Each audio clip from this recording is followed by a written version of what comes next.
Welcome back to Bros in a Landfill, where the dump is fine and the dudes are finer. Your hosts for today are Tar, the responsible drinker. I don't drink at all, actually. How much more responsible can you get than that, to be honest? I drink water. And also DSY, the understudy, returns for his triumphant return. I'm the Bros in a Landfill WW Landfill wrestling champion. I dethroned Try. Anyways, so Tar. Is the belt tight? There is no belt. It's just some trash that we found in here. Right. Is the tire skin tight? Well, it's got I put a fidget spinner on it to sort of take the place of the gold and stuff, the emblem. So it's not actually tight. It's incredibly loose, mostly because it's half a tire. So Tar, well, what I'm glad have you been doing? The fidget spinner really accents it, I think. Well, yeah. So, anyways, what are we fucking talking about this week? How dare you swear on this podcast that was made for all ages, including children, you responsible drinker. I was going to try to lead into it multiple times by asking you what you do for enjoyment, but I'm just going to say it. You talked at length about a SpongeBob game you played. So we're going to talk about SpongeBob games. You talked about how you like Battle for Bikini Bottom. I do enjoy that game. You talked about it a lot in the chat, and you brought it up once or twice during the podcast. So let's talk about SpongeBob games, because there is no short supply of them. Okay. Who lives in a landfill above the surface? Not me. I'm trapped underneath the garbage. Now, why don't you explain Battle for Bikini Bottom for the GameCube to me? Because I only ever played the PC version. Well, why don't you explain the PC version to me? Well, it's really, really corny. Okay. And Plankton makes a big army of robots to take over the city, but they don't like him. Then the game is broken up into 5 areas, where SpongeBob has to save one of the other popular members of the show, then do a level as them. You always have to do trivia of the character, but the trivia is BS because some of the stuff was made up for the game itself. So wait, really? And then after what? Like Patrick dressing up as a superhero to throw garbage cans at people. That was never a thing in the show. That sounds in character, though. I guess so, it's in character, but how are you supposed to name drop his secret superhero identity when it has not been revealed to you or it has existed until that game, you know? Wait, is that actually Like, I'm not a super SpongeBob aficionado, but, like, did that really not, Well, if Patrick had... This was 2000... The PC version also came out in 2003, right? Do you know? I'm not sure, but I think they all came out at about the same time. That makes sense. That would make sense. But yeah, I mean, I watched a lot of SpongeBob growing up, season 1 and 2 and 3 and stuff. I don't remember Patrick ever dressing up in blue and throwing cans at people. I don't think that was a thing that happened. Anyways, though, there's no, like, final level, so to speak, and you can do any of the 5 levels in any order, and once all of them are completed... So it's kind of like Mega Man. Kinda, except with Mega Man, you have, like, the Wily stage at the end, and right. That's why I said kind of like Mega Man. Yeah, and in Battle for Bikini Bottom, once you've finished all 5 stages, you just get an ending cutscene where Patrick saves the day by destroying the, like, I don't know exactly what he does, but he breaks something, and then the robots all just fall apart. And that's the end. It was a very, I mean, it was a very fun game if you're for mindless entertainment, but it was really shallow and there's nothing really to it. That's fair. There was one.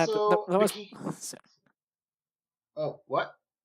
I was gonna say just final closing thoughts. There was one level where SpongeBob almost got hit by a car, where you had to avoid cars as SpongeBob, and there was a whole level where SpongeBob had to run around in his underwear because his pants got ripped off. Hey, well, underwear are health pickups in the fucking GameCube version. Or just the console version, because it was also for Xbox and PS2, I believe. Well, I never played any of those, but you were talking about how you think that Battle for Bikini Bottom on GameCube is one of the best games on the system or something.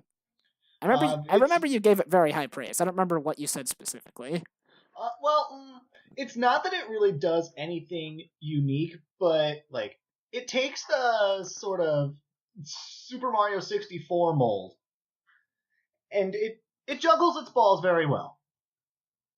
Like it doesn't really throw anything else into the mix, but it does what it does competently. Well, that's good. Competence sometimes is the most you can ask for, and sometimes it's the lack of it so consistently can also be very draining. Insult about Yu-Gi-Oh! Duel Links here. Cough, cough, return to topic. Okay. So, console version, plot rundown. So, what was that thing you said about your plot? Plankton is trying to steal the Krabby Patty formula, so he creates an army of robots to muck up the city? Actually, I just realized Plankton never said what his goal was. He just said he wanted to start a battle of Bikini Bottom with robots. Oh, what an ass! in the GameCube version, he does that too. Except he outright states that he is doing this to steal the Krabby Patty formula because he's Plankton, he has a one-track mind, and he's a dick. I like the PC version better because he wants nothing but chaos and anarchy, and he's the Joker. But he's the incompetent Joker, so his robots don't like him, and they just cause chaos and anarchy anyways. Yeah. For the console version, I keep saying GameCube, but it's console. I had it for GameCube. The reason the robots don't obey him is because he actually set his Duplicatotron to don't obey. Well, that'll give you problems, I imagine. Did he ever think to just flip the switch or something? Or to change the nozzle? Or to turn the dial? Or whatever it is? It's a switch. I was right the first time. Yes! It's a lever, kinda. I don't... Whatever. But he gets kicked out of the chum bucket before he can right his mistake. Well, that makes more sense than the PC version where he just stays in there. So, SpongeBob's goal is now to get Plankton back into the chum bucket. Oh, so they team up, just like in that movie. They actually don't team up. There's so this they don't massive... team up, just like in that movie. They team up in the movie? There was that not live action. There was that like 3D kind of claymation movie where they become superheroes, I guess, and like the whole story focuses around SpongeBob and Plankton teaming up. What? Yeah, it was that Sponge Out of Water movie, I believe. Wait, Sponge Out of Water was live action, I thought. Well, the characters, since they were cartoons, I don't think they were 3D animated and stuff, and a bunch of other people were live action. But yeah, the whole crux of the movie is that it ends with them going back in time to try to stop the problem. So it begins with SpongeBob seeing himself teaming up with Plankton and and everyone's like super suspicious of SpongeBob as a result. And then that makes sense. But then, so he gets kicked out and everyone hates him, and then Plankton is the only and then he has to team up with Plankton because of the situation he was thrust into as a result, and then the events of the story play out exactly as they did. Which doesn't make sense from a time travel perspective, because how did the first wave happen? What was the start of the loop? How did it begin? Listen, Try's the one that likes time travel stories. Let's just stay 15 feet away from it. Let's not stay 15 feet away. It was standability. You know what? What? No, I just wanted to throw JoJo's Bizarre Adventure into this. Oh. That's all. That's it, really. I mean, it's been working. Yes. And then Mr. Krabs is really feeling it. Thank you for that. He's pierced with the arrow, and he's like, I'm really feeling it now. My star platinum. Star Plankton. But anyways, at the same time that Plankton is flubbing up his machine, well, Plankton's flubbing up his plan, SpongeBob and Patrick are hanging out at the Pineapple playing a game involving toy robots. They muse about how it would be cool if they had real robots to play with. Did they have the line, "I wish robots were people too"? No. That was in the PC version. It was great. Oh. SpongeBob was like, "I wish robots were people too." Wow. Okay. Android lives matter. And now we're gonna get taken off because of the SJWs. Worth it. Yeah, so they muse on that for a moment. Patrick does this complicated and ineffectual ritual, and in the morning, there are real robots, so obviously the ritual works, and now everything is SpongeBob and Patrick's fault. Not Plankton's. Hooray for coincidences. I love it. So how do you violently destroy all of the robots? With bubble wands. Good. The most violent of weapons. Well, SpongeBob has his bubble wand. Patrick has his big old gut, and Sandy has her lasso. So do you switch between these characters, or are they like multiplayer characters? And they essentially do the same? You switch between them. They do mostly the same things. SpongeBob is your one-man army. Patrick and Sandy are specialist characters. This game is a 3D platformer. Like you need Patrick for if you need to throw stuff around, and you need Sandy for crossing large gaps. That's it.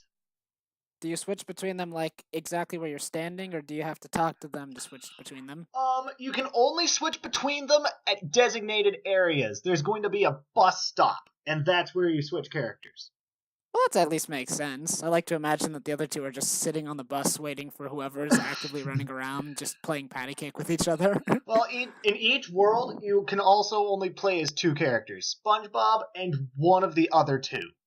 So, wait, hold on a second. So there's Patrick and Sandy, but there's no Squidward? Nope, Squidward is not playable. And there's no Mr. Krabs? Mr. Krabs is an NPC that you can...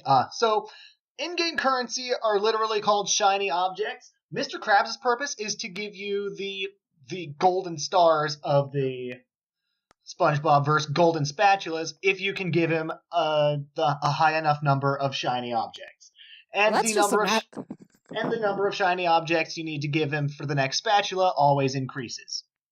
Well, that's just a massive shame, because Mr. Krabs' story was the best in the PC version. What happened to Mr. Krabs' story in the PC version?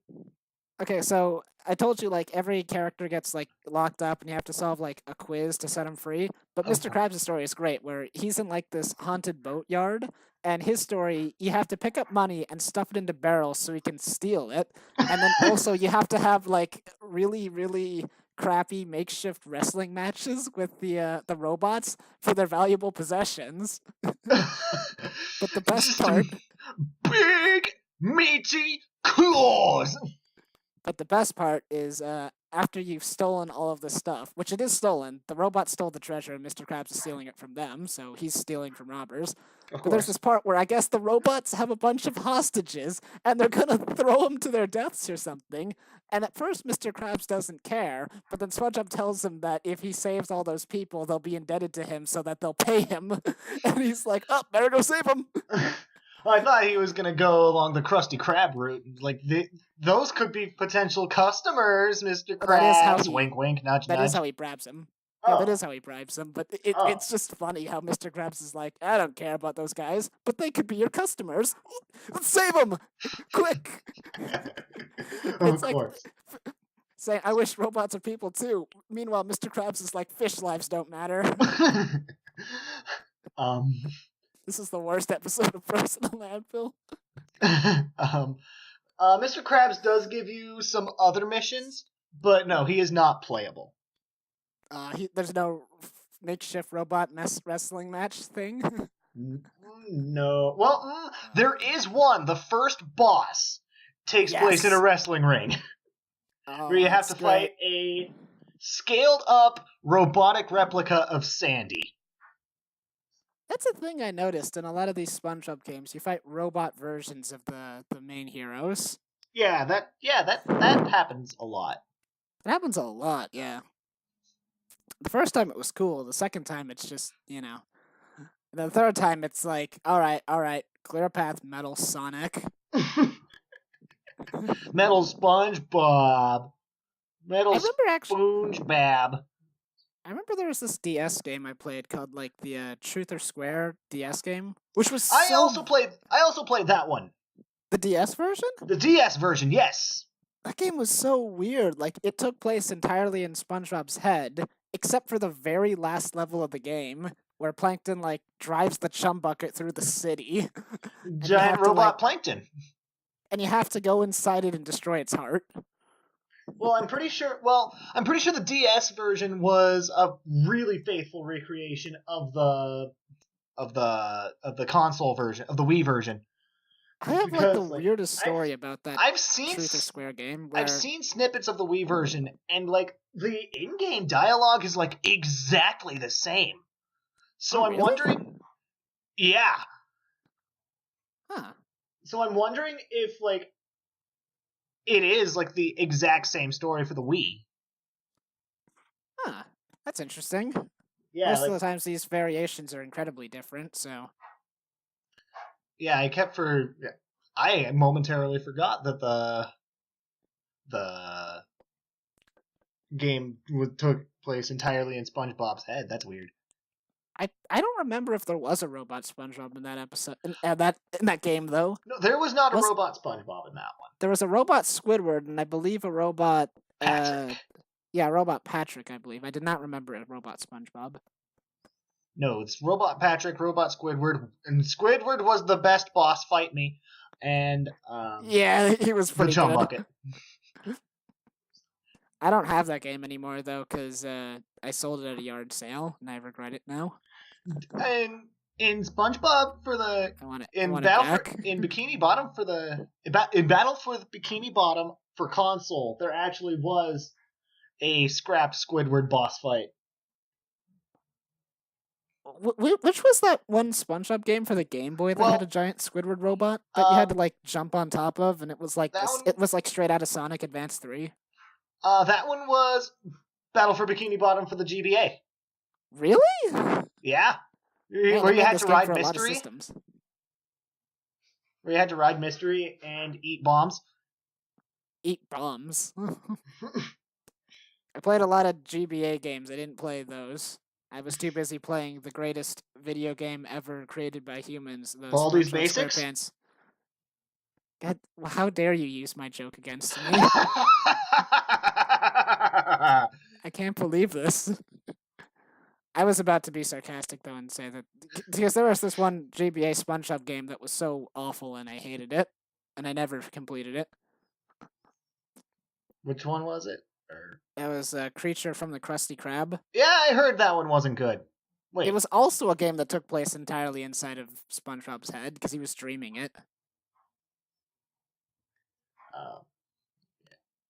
Well, wait, hang on. I don't think parts of it for console BFBB, I don't think Rebel Squidward was scrapped. I think it was conceptualized, but never made it into the game. Well, that sounds pretty scrapped to me. So there was a robot Patrick, a robot Sandy, I assume. I'm pretty sure a robot SpongeBob and a robot Plankton, and that was your 4 bosses? Yeah. It went Sandy, Patrick, SpongeBob, Plankton. Sandy was first? Sandy was first. You need 15 spatulas to fight her. So I think I might have missed it because my brain might have blanked out. So you need spatulas to open new areas? Yes. Golden spatulas are the golden stars of SpongeBob. Oh, that's what you meant by Super Mario 64, like? Yes. Well... I see. I mean, there are also, like, other spatulas based around in the game in each level, but... Mm-hmm. You know. Yeah, so you don't have to always pay that cheapskate Mr. Krabs. You don't always have to pay Mr. Krabs. You also don't always have to pay Patrick in socks. Because there are socks littered around the area that you can return to Patrick for spatulas. Why does he like socks? A whole bunch of robots came through and stole his entire sock collection. Oh. He doesn't even wear socks, but whatever. That just reminds me of that really bad it's SpongeBob episode where... That just reminds me of that really bad SpongeBob episode where Squidward got kicked out of some lodge, and then SpongeBob and Patrick got into a stop-motion realistic sock so that they could scare everyone in the lodge. As revenge for Squidward. Yeah, it was like Squidward was part of this, like, I guess this group of like cephalopods or something. And then SpongeBob and Patrick followed Squidward there and broke in, and then they kicked Squidward out, and then SpongeBob and Patrick were like, well, it's our fault, you got kicked out, so we'll go back in there dressed in a sock and we'll scare them so that you can come in and then defeat us so that you can get your position back.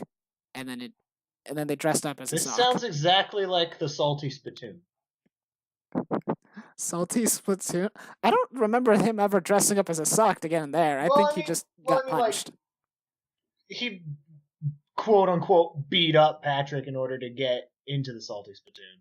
So. Yeah, but that one was at least that.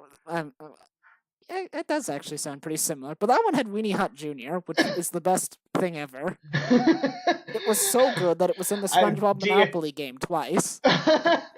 DSY confirmed Weenie. Would you like another Sunday something, Weenie? I am not a weenie. You tell him, SpongeBob. Humor now constitutes us repeating SpongeBob lines over podcast. Listen to us and laugh, you sheep. Well, while we're talking about, I was going to bring up something, but I don't really have a good segue for it, so let's just get back to talking about Battle of Bikini Bottom. Okay. So, you have your spatulas, you have your world, and you can't beat up Mr. Krabs and take the spatulas? No, you have to pay him. Are you feeling it now, Mr. Krabs? Give me those spatulas, Mr. Krabs. Although, to be fair, he'd probably beat up SpongeBob. He's pretty tough. Krabs is pretty tough. His starting price is 3,000 shiny objects. 3,000 shiny objects? Ooh, baby. How many? The last one you get from him costs 7,500. God, that's where do you get all these from? Shiny objects are scattered throughout the overworld. You can break tikis to get shiny objects. Robots will give you shiny objects if you defeat them. How many do you get per, like, pickup? Like, does one constitute as just one, or does one constitute as, like, 5 or something? So there are different colors of shiny objects, and each color has a different value. Red is 1. I see. Red is 1, yellow is 2, green is 5, blue is 10. So it's like Zelda rupees. Blue is 10, and purple is 50. Oh, gotta get them purples. But still, 3,000, jeez. It builds up quickly. Dang. Most shiny objects aren't red. I play Legend of Zelda, and I get, like, a whole bunch of rupees, and I'm, like, stuck with, like, 10, and I spend them all on bombs. Well, I'm sorry, I meant rubies, as said in the CDI games, which are totally the most accurate versions. Of course. Where's my SpongeBob SquarePants, the Faces of Evil? SpongeBob is like the Krusty Krab. I think that's called Revenge of the Flying Dutchman. We don't talk we don't talk about Revenge of the Flying Dutchman. I never played that game, but I wanted to. It's supposedly really, really, really bad. So you haven't played it either? It looks bad. It doesn't look like it controls well. The music is not level specific. Let that sink in. Music is not the level music specific. The entire thing influencing what music is playing is what costume you are currently wearing. Oh no. It's sinking in. other than maybe a couple of specific world events. It's sinking in. It's sinking like a rock to rock bottom. Sinking like a sponge to rock bottom too, because you can actually play in rock bottom in the console version of Bikini Bottom. I think there were actually a couple of levels in rock bottom in the GBA version too, but it's been such a long time. Is it better or worse than the SpongeBob 4D ride? I don't know. Do you know what that is? I don't know what that is. Okay, so a while back there was this fake roller coaster. It's a fake roller coaster because it simulates movement, but it doesn't actually move. And it's like a movie theater where the seats move, you know. And it's where you team up with SpongeBob and you have to like ride with SpongeBob to chase Patrick on a pogo stick, who for some reason stole the last ingredient to make a Krabby Patty, and you chase him all around. And eventually you find out that Patrick was actually kidnapped by Plankton, and what you've been chasing is Robot Patrick. And then Plankton tries to kill you. Like, no bones about it, he tries to kill you. And then Patrick unplugs the robot, and then it dies, and then you win. And then it turns out that the thing you were chasing this whole time was specifically asked to not be in the burger, and then SpongeBob accidentally gives the guy food poisoning. What? I mean, it's played for laughs. Oh, but they're coming for me. This is what you get for saying fish lives don't matter, Tar. You are the one who said fish lives don't matter. You just said it right now. They're coming for you. Fuck! I fell for your cunning ruse. That's right, Tar. You've been deceived. I have been deceived. Bikini Bottom.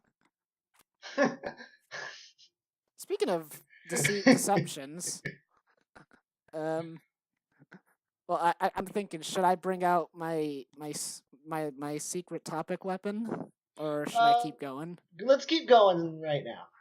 Let's keep going. All right. Let's keep going for right now. That's what I meant to say. All right. So the shiny objects build up quickly, especially in the early levels where they just give you shiny objects like candy, despite the fact that the only robots you can fight are the really low value ones. Uh-huh. Because each robot gives you a different number of shiny objects, don't you know? I was gonna say, like, about these robots, are they like, okay, like bringing up the Truth or Square thing again? In the DS version, there was like 3 different types of robots, like the hammer bots, the spin bots, and the projectile bots. And I was like, is it like that in Battle for Bikini Bottom, where these robots come in different variations, or are they all like ostensibly the same? Kind of. Right, in Truth or Square, those guys are like those are the only models present, except they get gradually beefed up throughout the game. Yeah. That's not the case here. Each level, other than other than Sand Mountain and SpongeBob's Dream, introduce at least one new enemy type. Ooh. Jellyfish Fields had 3. Downtown Bikini Bottom had 3. Goo Lagoon had 1. Rock Bottom had 1. The Mermalair had 1. Bikini Bottom actually has 2. The Kelp Forest had 1, and the Flying Dutchman's Graveyard had 1. There's like, 14 different robots total? 14 different enemy types? Oh, interesting. Now, some of them don't show up very often. That's a shame. Kinda. Are they like horribly painful to deal with, and you're happy they don't have to show up too often? Yeah, some of them are not very, especially the late game. The late game bots. Those are not easy to deal with. So like Jellyfish Fields, you got fodder. These guys are very fast, but they have a short range melee attack. They die in one hit. They show up profusely in every level. They are cannon fodder. They are the easiest ones to defeat. Well, second easiest, actually. You got hammers, except it's hammers, so he attacks you with his meat. Can you rephrase that, please? No. For my dirty mind? No.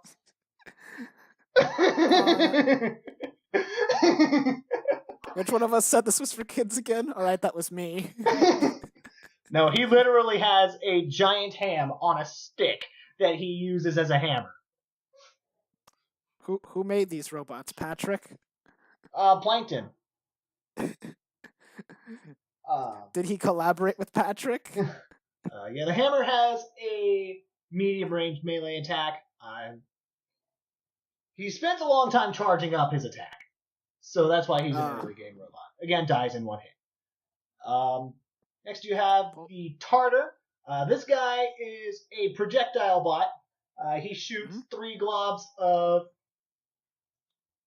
tartar sauce in vaguely the same area. These tartar blobs have a linger on the ground for a short while. So you have a guy who attacks with his meat, as it were, and you have another guy that shoots sticky stuff around. Yeah. Yeah, that's it. That is exactly it.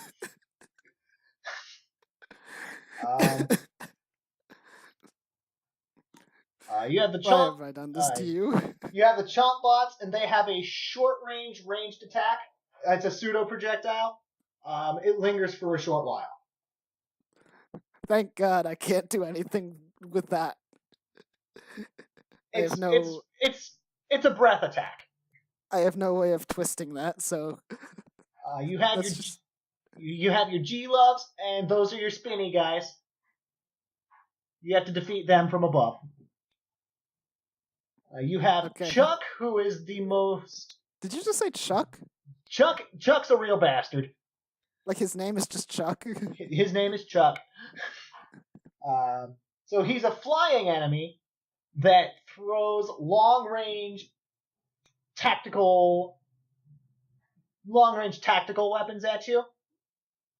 And he's pretty good with his aim. The console AI actually know how to lead their shots, and they predict where you are going. Dang. That's pretty good. So do you have any... Oh, and this guy's missile has a whole ton of knockback, and they usually place him right in front of ledges. Oh no. Do they now? Yeah. That's some Dark Souls level. Just, oh, thank you so much. Yeah, exactly. Are there any parts where you have to traverse like a very narrow passageway, and also you're surrounded by those chucks? No. You never you never have to deal with more than one chuck at a time. At least there's that. At least there's that. Next is the Monsoon. He has a slow-moving homing projectile that shoots lightning at you. A projectile that shoots lightning at you? Yeah, he sends out storm clouds. Oh, I was thinking of like a bullet that shot bullets. I was like, that sounds fair. We Toho now, boys. Yeah, SpongeBob. I would. No joke. I'd play a SpongeBob bullet hell game. That sounds fun. Yeah, he's the. Next is the Sleepy Time robot. He does not attack you normally. Is he like Snorlax from Pokemon? He just snore? Kind of. So if you try to approach him and you are not sneaking, keep in mind Patrick and Sandy cannot sneak. That is a SpongeBob. That is a SpongeBob exclusive ability. Oh dear. He wakes up and fire. He sounds loud sirens and shoots lasers from his eyes, and his rate of fire is pretty fast. It really is Snorlax. The range in which you must sneak around him is visibly established, by the way. Well, I was gonna say, like, if you mess up, can you like go out of his range and he'll go back to sleep? Yes, That's if good. you get the fuck out of his range, if you get the fuck out, he will go back to sleep. But expect to lose a couple of underwears in the process. SpongeBob soiled his pants. um, No, those SquarePants of SpongeBob's, they weren't. He didn't buy them brown. If you catch my drift. Oh. He's a little spineless, you know. Patrick can easily get rid of them by throwing shit at them. See, Patrick doesn't wear the brown pants. His range is further than the Sleepy Time range. Sandy has the worst time dealing with them. Oh. Sandy can lasso them in certain situations. The Sleepy Times really just don't like Sandy very much because, like, if you're Sandy, even standing in their range will get them to wake up. I want to make a joke here, but I've made so many like other jokes. I don't want to make this one. I'll let you do it, you bitch. No, I'm not gonna. Let's move on. I just wanted to bring up the fact that I chose to not make a joke here. I chose to let now it you're rest. Just okay, sure. I mean, you can make it if you want, but that'll be on you. I don't know what your joke is. Well, good. Let's move on then. Okay. You have Arf. Arf is a mook maker. Mook maker? So he makes more enemies? He's a very specific mook maker. He sends out these tiny dogs that explode. Obviously, with a name like Arf. Wait, exploding dogs? That's kind of morbid.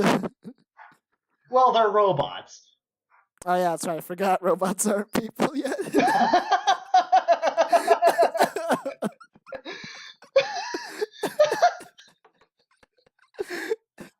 Yeah, he sends them out a whole bunch of them. You're supposed to try to defeat him at range because if you try to get close to him, one, you're gonna get blown up by the dogs, and two, he'll swing his doghouse at you. Oh, jeez. That's brilliant, actually. I love it. Except here's the thing. It's actually easier to defeat him close up because the doghouse only hits low, so you can jump over the doghouse's range.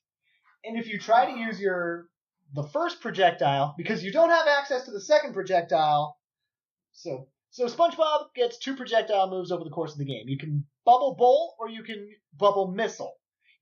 When you first meet Arf, you don't have your missile, so you have to bubble bowl. But if you do bubble bowl, the dogs act as a shield. Ooh. It's very difficult to get a good hit on him if he hasn't detected you, and he can detect you from a pretty long range. He's a good guard dog. The Arf is actually a cowboy, but you know. Why does he have a doghouse to attack you with then? Because dogs. Wait, cowboy? Hold on a second. The cowboys ride horses and they herd cattle, not dogs. I don't know. He has a cowboy hat. Sense. He has a cowboy hat and he has a Lone Ranger star on his chest. This game about a kitchen sponge, a starfish, and a squirrel fighting against robots underwater has stopped making sense, Tar. I can. Yeah. Also, Arf goes down in 3 hits. Well, unless he hasn't detected you. If a robot has not detected you, they will automatically go down in 1 hit. Sorry, you cut out? I just stopped talking for a couple seconds. Oh, sick. Okay. See, when you said, like, if they haven't detected you, like, my brain went to, you won't get this joke, but Try will get this joke, but my brain went to, like, Persona 5, where, like, SpongeBob sneaks up on the robot, and then he, like, jumps on top of him, he's like, yeah, and he initiates a fight. That's how you start fights in Persona 5. You jump on top of people. That's kind of what he does when he fights the Sleepy Times. He fights Sleepy Time. He like jumps. He sneaks up behind him, like jumps on top of him, and like nothing personnel, kid. Ow, my Mike. I'm so sorry. Let's see. So I missed the bomb bot. The bomb bot is the easiest one to defeat because he doesn't actually attack you. He just charges at you, waits for a couple of seconds, and then explodes. So he really is just a bomb from Mario Brothers. Yeah, he doesn't. Contact with this guy doesn't even inflict damage. Well, contact with the robots doesn't inflict damage. Contact with their weapons do. Well, so, I imagine, yeah. Bomb bots are actually harmless. Well, the explosion. Except for when they explode, but they explode like 10 seconds after they detect you. And they just stand still too? I'm sorry? And they just stand still too while they're blowing up? While they're getting ready to blow up? They charge at you when they move towards you when they're getting ready to blow up. Oh, so they... well, so they're not, like, totally harmless then. They start slow and then get faster. I see.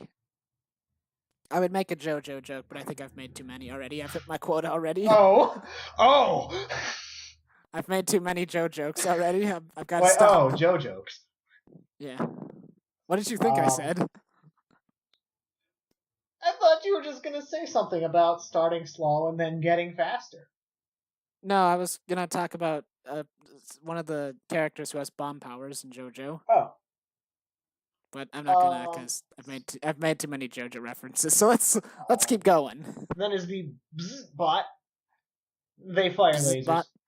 They fire. Well, I imagine medium range lasers, not quite as big as range the Sleepy Time. But these guys are annoying in that they stay a set distance away from you. Oh, I see. So you can only projectile them? You can. Most people prefer to melee attack them. Oh, despite the fact that that's like death. Well, you only really have to deal with them as SpongeBob and Patrick doesn't always have a ranged attack available. Yeah, because he throws stuff, right? He throws stuff, but other than that, he has his gut attack, and he can belly flop. Yeah, now the belly flop does have a shockwave, but you know. Yeah. Next is the Tublet. I think these guys are probably the rarest bot. By the way, Tar, I just realized. What? I'm sorry, you never said how much these guys were worth in terms of shiny objects. Oh, fodder is 5, hammer is 25, tartar is 30. I believe the chomp bot is 10. The G-Love is 40? Yes, G-Love is 40. Chuck is 50. The Bomb Bot is 15. Wait, the Monsoon. Monsoon, I think, is 60, but don't quote me on that. Alright. It's either 55 or 60. Mm-hmm. Where was I? Monsoon, Bomb Bot, 15.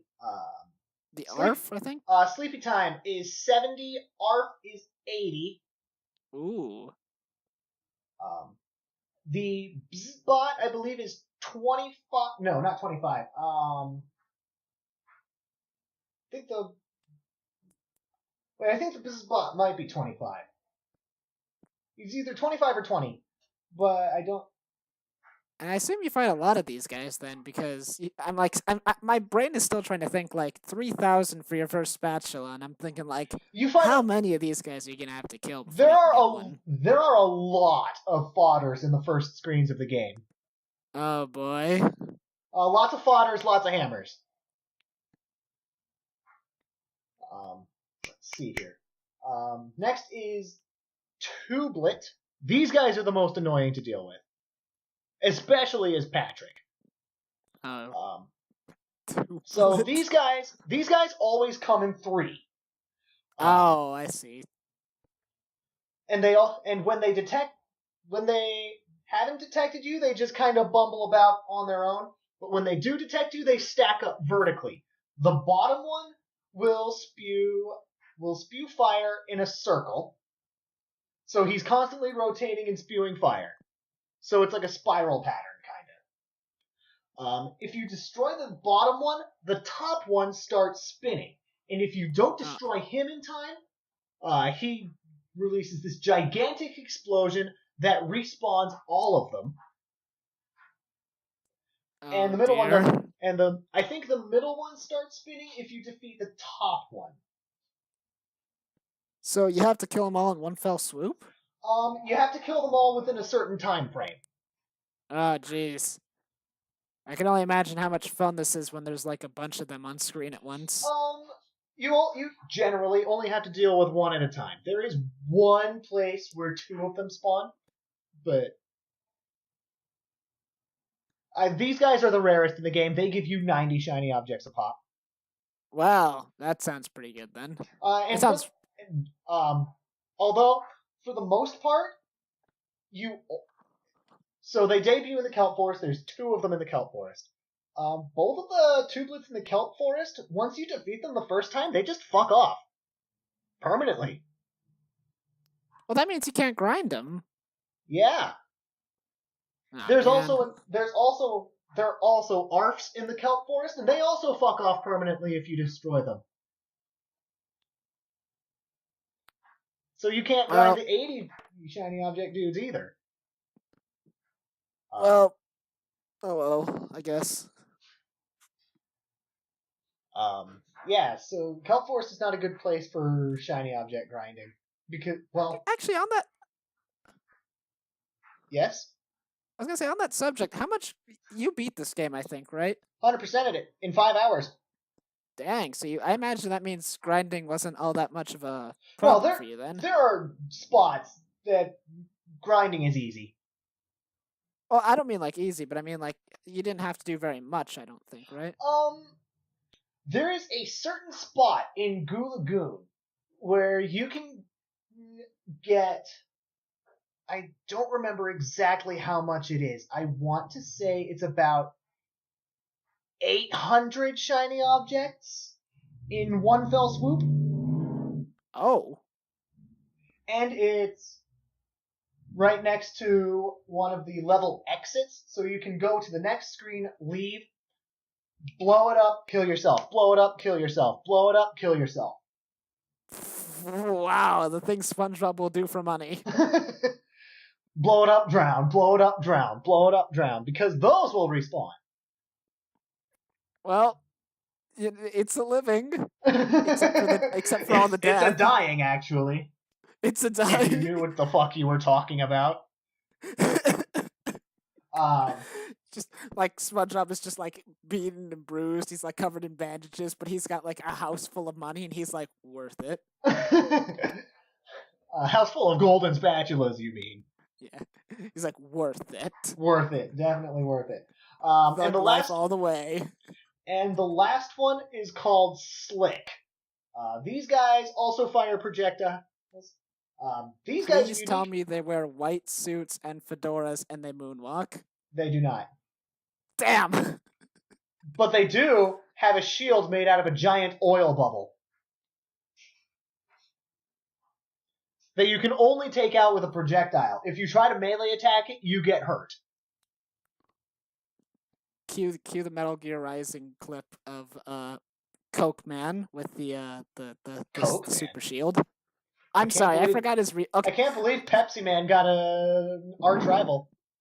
Well, no. Okay, so long story there. I never played Metal Gear Rising. I don't remember most of the villains' names. But one of the YouTubers, Critical, he did this video where he was playing Metal Gear Rising, but he had a mod so that the main character was Pepsi Man, and then one character he just covered in red and wrote the word Coke all over. And he's like, it's the Coke Crusader, and that's all I know this guy has now. The Coke Crusader? That's amazing! That's all I know this guy has now. And he has this shield, and he has this line where he goes like, I'm invincible. yeah. So the slicks have an oil bubble shield, which you have to get rid of with a projectile. And if you don't get rid of the slick itself in time, the shield will regenerate. Ah, them shield guys. Fight me like a man. 1v1, Fox only, final destination, no items. They also throw projectiles at you with a lingering effect, kind of like the tartar, except this is the opposite. It's not sticky. It's slippery. Oh. And if you get hit with the projectile or step where the projectile landed while the lingering effect is still active, no matter what terrain you are on, you will behave as if it is slick terrain. Ooh. I imagine that can get very bad for like very narrow areas. You don't really have to deal with them in narrow areas. Oh, okay. So they're not all that threatening then. I'm trying to think. Of where they spawn. Well, this is the bot that's introduced in the Flying Dutchman's Graveyard, which is weird geometry, the level. Mm-hmm. You have to traverse a whole bunch of broken down pirate ships. What? That sounds pretty cool. It is. What can I say? And the Dutchman's Graveyard has the best theme in the game. I mean, what can I say? I'm a sucker for pirate ships and stuff, and it's also home of some of the most unfair spatulas in the game. Oh, I'm not a sucker for those. No, thank you. The Flying Dutchman's Graveyard is the only level. Well, okay, you kind of do this in Bikini Bottom too, but not like this. You'd interact with the environment in Bikini Bottom for socks. You have to interact with the environment in the Flying Dutchman's Graveyard for spatulas. In a very unique way. So, in the first screen of the Flying Dutchman's Graveyard... slicks give you 100 shiny objects a pop, by the way. That's pretty sweet. Yeah, and they're... I guess you could say that's pretty slick. Hey, and they're fairly common, too, throughout the late game. Good. Kill all the slicks. They're big and intimidating. Run away from the slicks. Let them live. Let's live and let live. So, the Flying Dutchman's Graveyard. First screen. It's called the Graveyard Lake. So, it's a whole bunch of... So, you have to land on... So, Flying Dutchman's Graveyard is also wall jumping the level.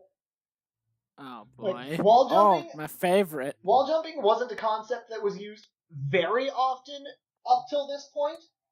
Like, it did exist. It did exist all throughout the game. It's introduced in Jellyfish Fields. You revisit it in Rock Bottom and the Murmalair. But it comes back with a... and there's also some wall jump segments in Bikini Bottom proper. But it comes back with a vengeance in the Flying Dutchman's Graveyard. But anyways, that's not where I was trying to... That wasn't... Yeah, you're talking about the spatulas, right? I am supposed to be talking about spatulas. So, the Graveyard Lake...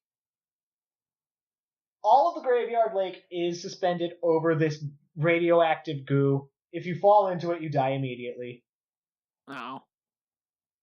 Unless you are near the bottom of the level. Really? But if there's too much distance for SpongeBob to jump back, he will just drown immediately. But a couple of spatulas are submerged in the water, so you have to find a way to lower the water level. Oh, I see. That's what you meant by... Well, yeah, there is one spot that you are supposed to hit with a bubble missile, and the game tries to tell you to hit this, but it's not readily visible most of the time. You can see the goo waterfall, but you can't see the lid to the goo tanker that it's coming out of. And the lid to the goo tanker has a big but sort of subtle X on it. You're supposed to hit that with a bubble missile to close it, stop the waterfall, and that lowers the water level. I assume you have to hit specifically the X on it, or else it won't count, right? The hitbox is fairly generous. Oh. You can, like, hit the hinge, and it'll still go. Oh. Yeah, that's infuriating. And the third screen of the Flying Dutchman's graveyard is the Flying Dutchman's ship itself.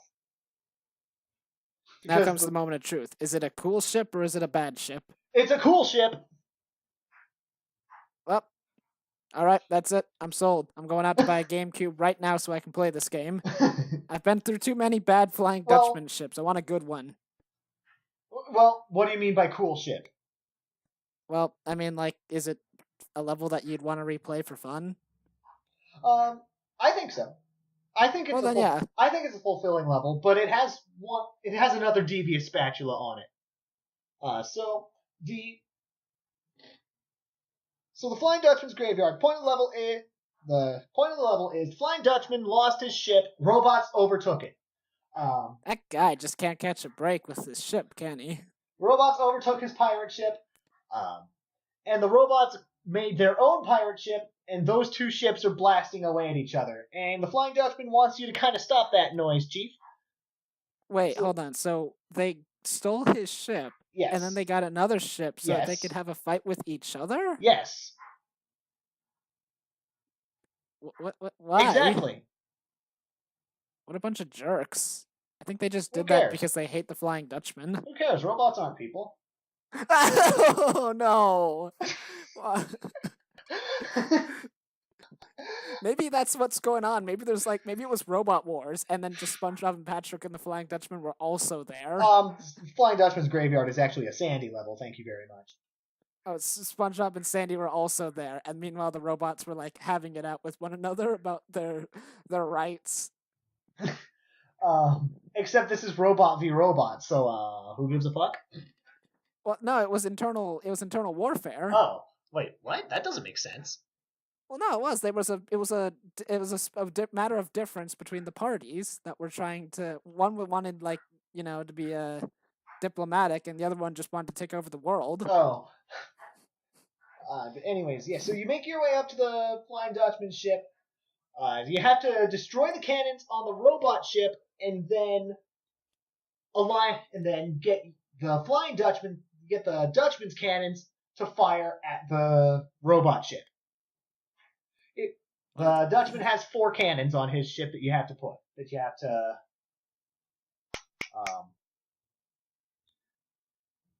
to align. Once you align all of the cannons, the game doesn't tell you this. There is a golden spatula at the very top of the Dutchman's ship. You can't get there normally. Oh. When all the cannons are aligned, there is a springboard that appears in a fairly well hidden corner of the ship. You take that springboard, you use that springboard to get all the way up to the top of the ship and get that golden spatula. The springboard only appears once all the cannons are aligned. Is there like a little cutscene that goes like the springboard appears? Nope. Game doesn't tell you. Game does not tell you. To figure it out. It just expects you to, 1, find this thing, and 2, well, if you find the thing before you align all the cannons, it's not worth anything because the springboard isn't there. Oh no. Yeah, that one's a little mean. That spatula is a little mean. Well, all in all, this still sounds better than the other Flying Dutchman ships I've had to run through. Which I'll be talking about at length, potentially, maybe. I have no earthly idea. Well, I mean, why not now? Well, I was just thinking about other SpongeBob games I played. Have you ever, well, I don't know. I guess I'm just wondering how much we're gonna talk about these enemies and stuff. I'm like, well, that was the last one. That was the last one? That was the last one. I have no idea what I'm talking about right now. Because the thing I was going to talk about was a totally different game, so I'm like, I don't know. It feels weird bringing it up when we just went on this long rant about, not even rant, this long explanation. I'm sorry. I throw the word rant around pretty fast and loose, but we were just having this talk about enemies in the GameCube version, and then I just suddenly get up and go, "Oh, by the way, there's this other SpongeBob game I played." Well, I mean, just we're still weird, talking about SpongeBob games, so who gives a shit? There's a lot of SpongeBob games. Yeah, well, take that, viewer. Who cares about Tone Whiplash? We're going to talk about a different SpongeBob game now. Very briefly. Gosh, the Flying Dutchman. Well, hang on. I wasn't done with the Flying Dutchman because I want to explain the wall jumping. Oh, okay, yes. That game, like, that level takes wall jumping to its absolute extreme. So, in the Jellyfish Fields introduces the concept and then leaves it alone. Rock Bottom does the exact same thing Jellyfish Fields did. The Mermalair had a unique one in which you had to make the wall jump, which you had to make the walls you jump off of. That's interesting. You had to push one switch in order to even get there, to build a bridge to get there. You had to push one button to bring out the left wall and one to bring out the right wall. Please tell me this wasn't timed. It wasn't. Okay, thank goodness, because I've that's a thing in some games where you have to like make a place to wall jump, and then you have to jump up the walls before they return back to their old state. No, that is not a thing in the Mermalair. That is kind of a thing in the Dutchman's Graveyard. Oh no. So the first screen of the Dutchman's Graveyard also revolves around these pillars that you can move around. And on one face of each of these pillars, you can wall jump. So you have to maneuver the pillars just right in order to get where you're going next. I believe there are 3 sets of pillars that you have to maneuver. The second screen is where things get spicy. Spicy. You have to do 5 wall jump segments. First is just an extremely long wall jump segment to kind of get you in, to really get you into the rhythm. The second one is timed. You have the center portion juts out on a timed cycle, so you have to race to the top of the second segment in as fast as you can. Like, you don't have to create the walls, but this one was the timed one that I was just talking about. And the last 3, you have to wall jump horizontally to cross gaps.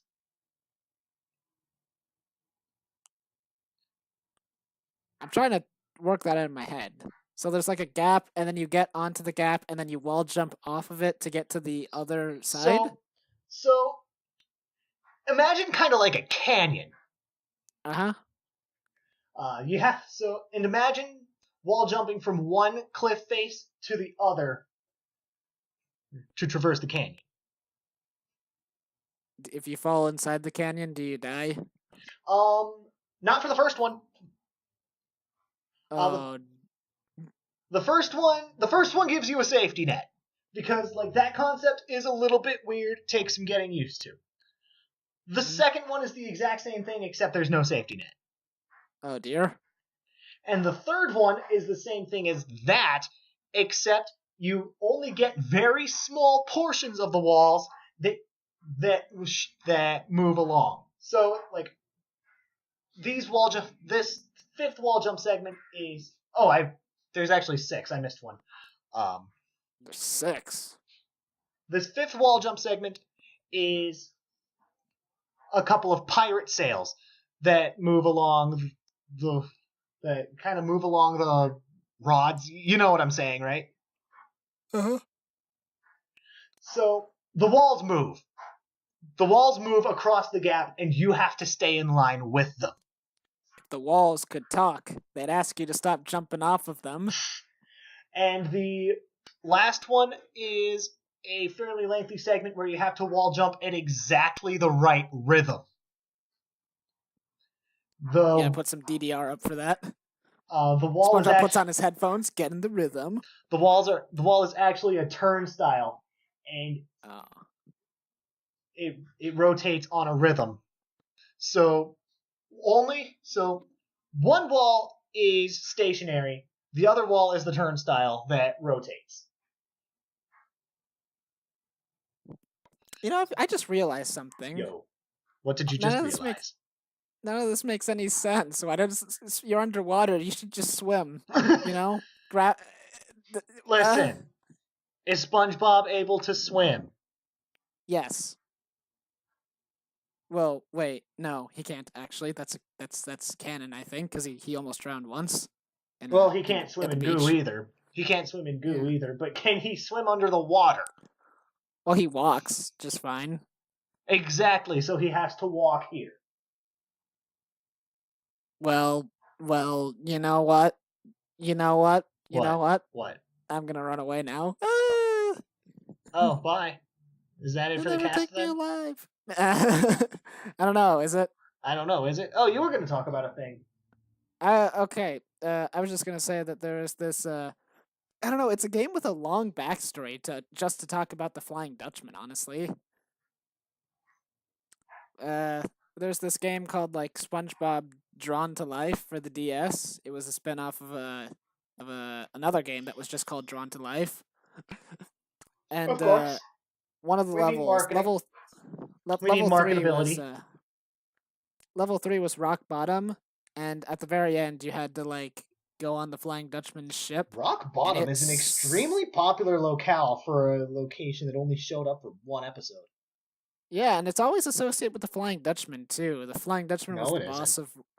The Flying Dutchman was the boss of Rock Bottom in the SuperSponge game on PlayStation and Game Boy. That's weird. And then he was also there in he was also in Rock Bottom in the DS game, The Yellow Avenger. And you just said he was in Rock Bottom and Battle for Bikini Bottom. He is not. He only shows up in the graveyard. Oh, okay. Well, never mind that then. But he was in Rock Bottom in Drawn to Life too. So that's 3 SpongeBob games. The Flying Dutchman appeared in Rock Bottom. Okay. Weird. It's very peculiar. I think it's just because it's spooky. I think that's just what they assume. It's just always spooky, you know. It's a very bleak level. Yeah, but his level, the Flying Dutchman ship sucked. Basically, in SpongeBob Drawn to Life, there's two things that made it suck. Thing number 1, in order to complete the level, you need to save a minimum of 1 captured fish or person in order to get a key to leave the level. But in the Flying Dutchman ship, the characters are all just really, really hard to find in really, really obscure areas. And if you die, it resets. So you have to save them again. Okay. And also, the ship was full of slippery floor and bottomless pits. And also, it had very few checkpoints and a very few extra lives. So oftentimes you just run out of lives and then you'd have to start over from the beginning. Fun. So it was not very fun. I never liked that level. In fact, one level was so BS. That sounds like a big ship. The Dutchman ship in console BFBB was actually pretty small. It was a big ship. It was a maze. Oh, this is not a maze. It was a labyrinth full of slippery floors and bottomless pits, and it wasn't fun at all. There is 1 slick on the Dutchman's ship. So it's not even on the Dutchman's ship. It's on the space. It's in the space between the 2 ships. Is there like a plank between them? Yes, there's a series of planks between the 2 ships. Pirate Bob SpongePants just walking between 2 ships. You saw that guy who walked between the Twin Towers? This is SpongeBob walking between 2 moving, battling ghost ships. Except they aren't moving. They're stationary. Oh. Well, they're battling still, right? They are battling. SpongeBob's in it for the thrills, you know? He doesn't... saving Bikini Bottom's a plus, but he's a thrill seeker. There's a lot of shouting going on outside the landfill. Is it about robots? I don't know. Do you not hear them? No, I don't hear them. Okay. I don't hear There's a lot anything of shouting because... going on outside. Well, I hear something that sounds like a dog barking, but I don't hear anything that sounds like words. Except for what you're saying. Well, of course. Hey, That's kids, right, get out Tar. of our landfill. This is our landfill. Go take your petty fights on the internet or something. Oh god, a rock! Ah! No, I'm sorry. You can stay here if you want. Ah! Okay, we need to end the cast now. So we're signing off. Bye. Oh wait. Oh, we do? Wait, okay. are we? Wait, are we? I think. Oh, okay. That ace tar, best tar. Well, I mean, it isn't. This is. It is about actually time. Out of time. It is. It is about time. Well, all right then. Cue the ending joke and then cut to credits.